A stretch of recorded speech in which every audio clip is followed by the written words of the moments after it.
Man, I've been a fan of Mark Greaney. Huh. I think that's how you pronounce it. Mark Greaney. Anyway, that's how I'm pronouncing it. But I've been a fan of his books, man. Like the Grey Man series. It's fun, right? It's a fun little kind of international romp, essentially. Started in 2009, and the 11th book, Sierra 6, came out earlier this year. So when I heard that it was being made into a film, I was like, okay. Then Russo Brothers involved. Like, okay. Chris Evans, Ryan Gosling, Ana de Armas. I'm like, you know what? This is worth a look. Now, I did have my reservations. Not that the story would be bad, right? I didn't fear the film would be a turkey, but I wondered because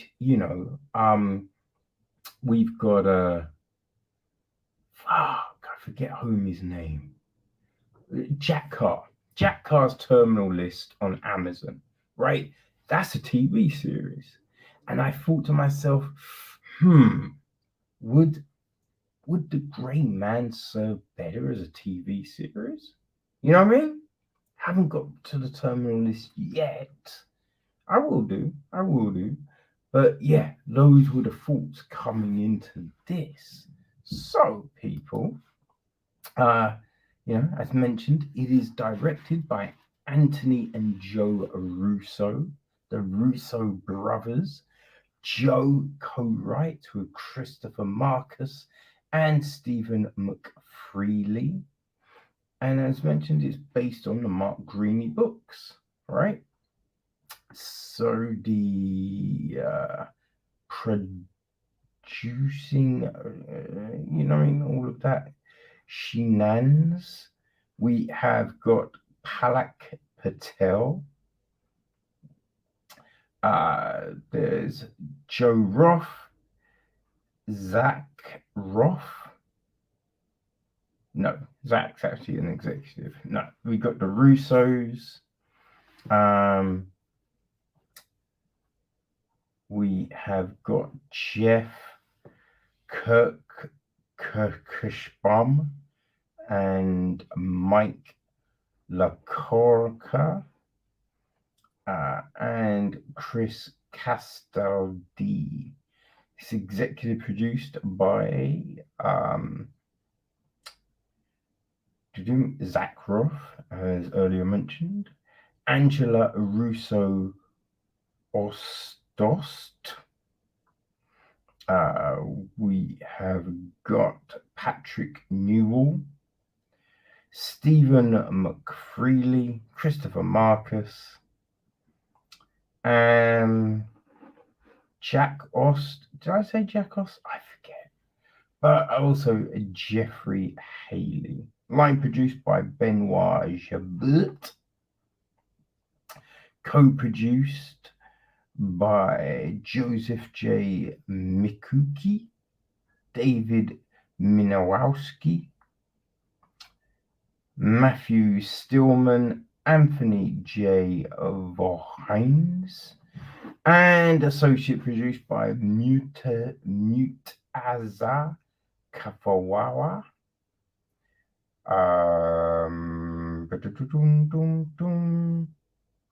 Yeah, that's it. Music was Henry Jackman. It is Stephen F. Wyndham on cinematography, Jeff Groff and Pietro Scalia on editing duties.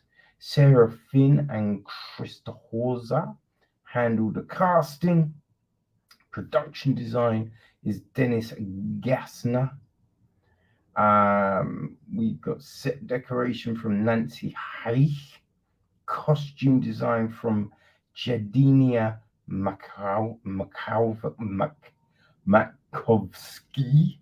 Whew, boy. And art direction is Martina Tel Akapoa, Theodora Tel Akapoa, Eric Sundal, Dan Shakaparia, Lauren Rosenblum, Pavel Krajek, Richard J. Johnson, Tom Frothling, Neil Callow, and Gregory F. Anderson. Our cast, well, people. We got Ryan Gosling as Six, aka the Grey Man, aka Court Gentry. Chris Evans plays Lloyd Hansen. Ana de Armas is Danny Miranda. Billy Bob Thornton is Fitzroy. Jessica Henwick is Susanna Brewer. We got Regé-Jean Page as Carmichael. Althea Woodard as Maurice Cahill. We got Darush as Avik San. There is Claire, Fitzroy's niece, right? Pseudo daughter, played by Julia Butters. Got Laszlo Souza, played by Wagner Nura. I would say that's the main crew, right? Yeah, that's the main crew, essentially.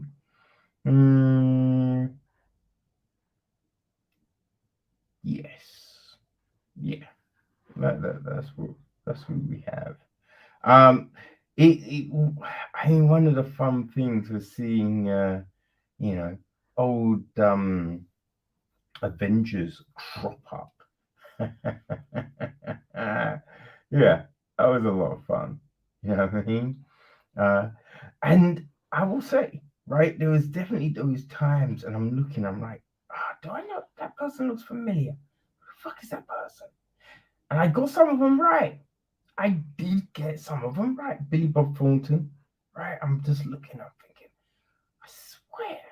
I swear, that's old Billy Bob. And it was.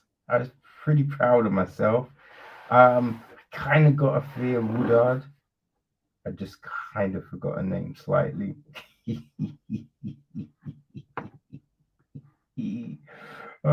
Jessica Henwick, that one caught me because I'm like, yo, I know that person.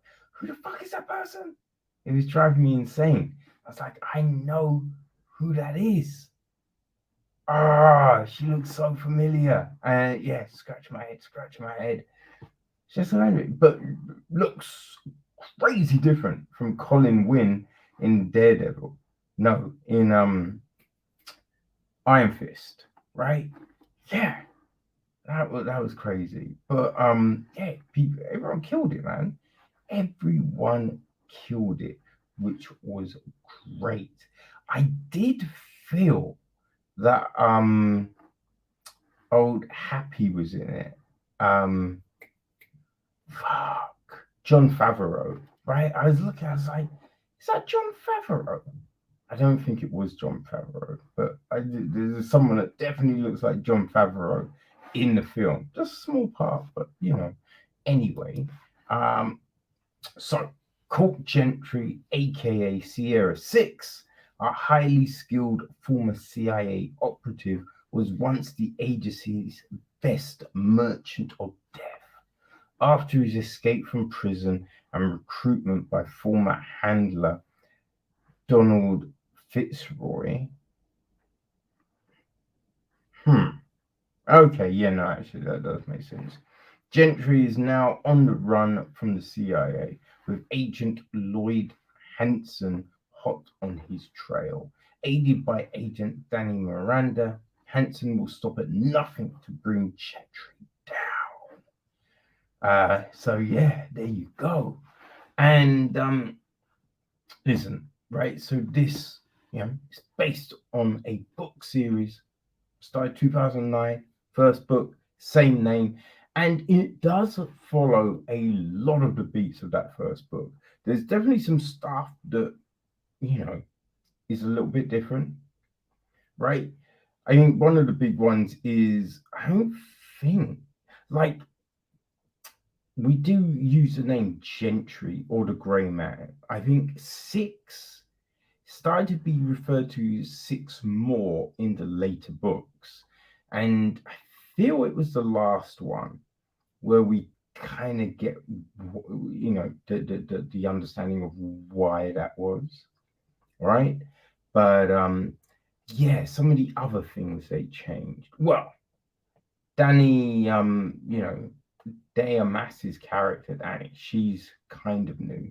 Now there is a female in the first book, but yeah, not an agent. What was she? Huh.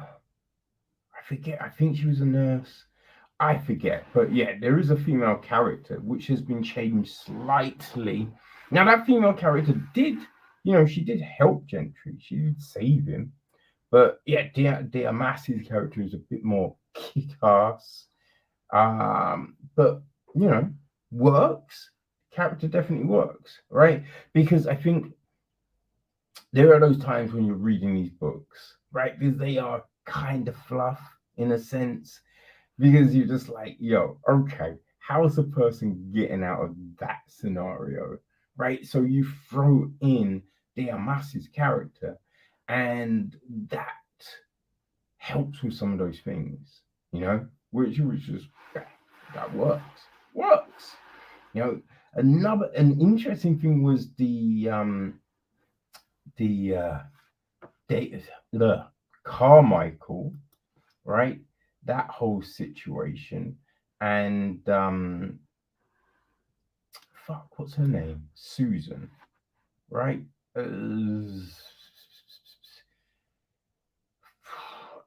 God damn it, Susan.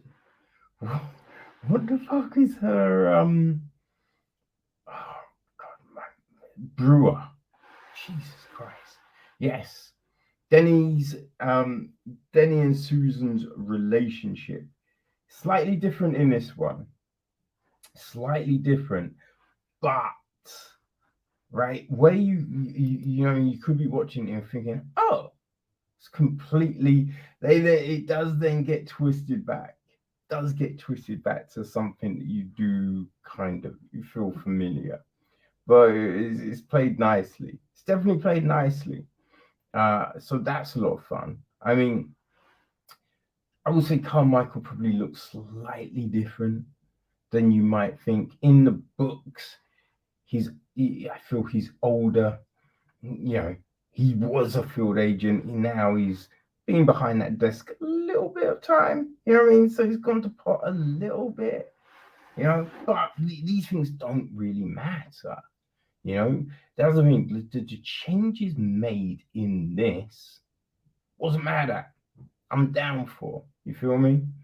It works, right? I really enjoyed how this all unfolded, right? I think it made a lot of sense. Now,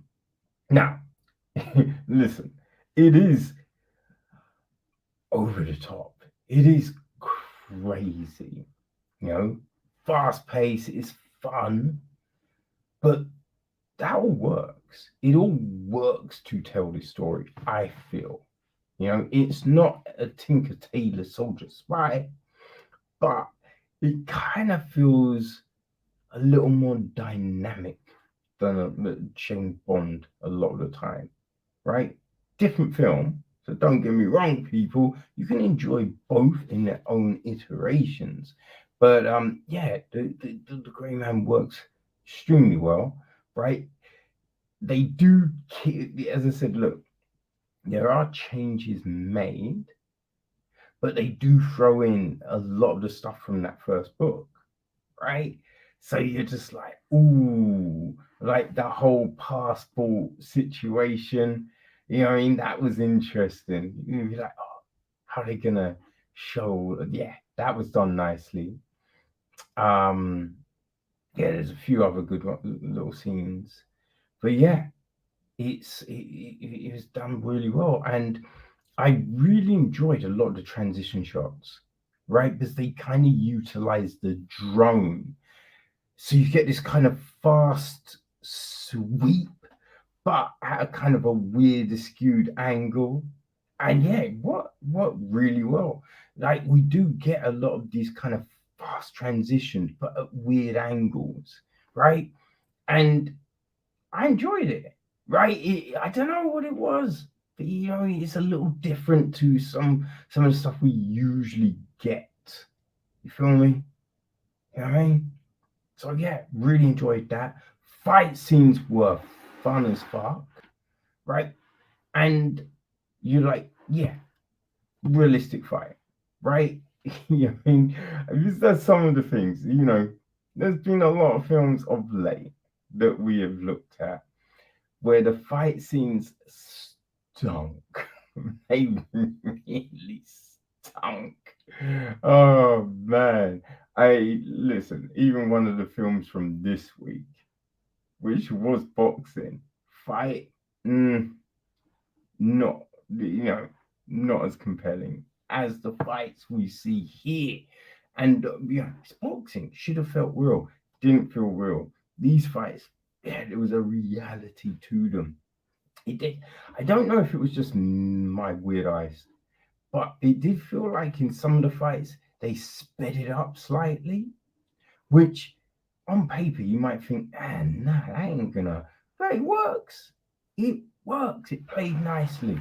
Played nicely, man. I liked it. And just like Blade, right? Because I think one of the big things for me with Blade was it was this dark, dark film, especially for the time, you know what I mean? But they threw in jokes and stuff like that. So he didn't try and make it wasn't a comedy in any means.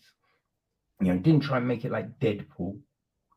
But we have these situations and people like you're gonna crack a joke sometimes, right? And that was I thought you go, okay, yeah, that's how shit would be.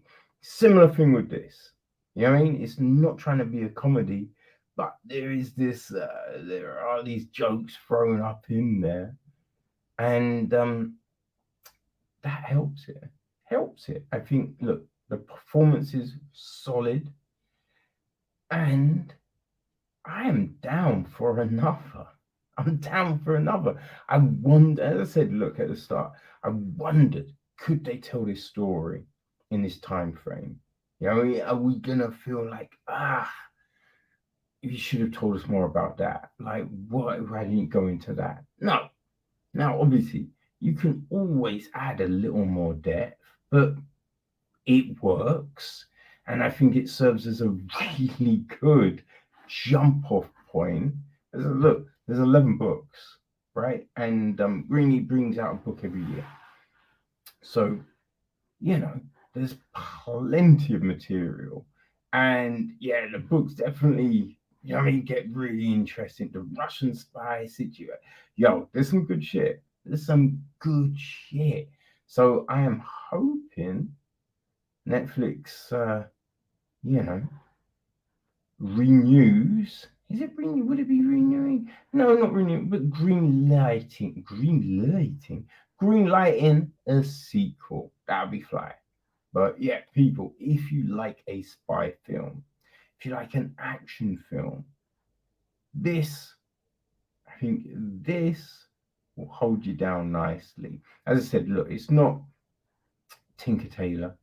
It's not, one of the first three Bourne films, but it's definitely good. It's definitely solid, and it beats the shit out of a lot of the films in this genre, right?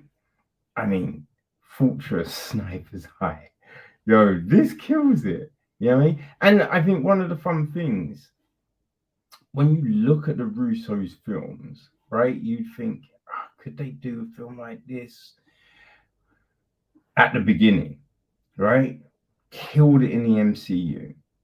Then they went and did Extraction. If you thought this was going to be, this ain't like Extraction, but it's got its own feel and it works just as well. So people, the Russo brothers do not disappoint. Captain America is a bad guy. Oh, Chris Evans really, really gets into playing a psychopath nicely. Ryan Gosling, man, really good just in this kind of role. You know what I mean? Like, we've seen him kick ass in Drive, but you kind of felt in Drive he was still a bit of a pretty boy and all of that. This one is just Cree as fuck, right? Ana de Armas, Avia Woodard, like, everyone kills it, man. It's some great performances. And as I said, look, I very much enjoyed it. So let's hope we get more. You know what I mean?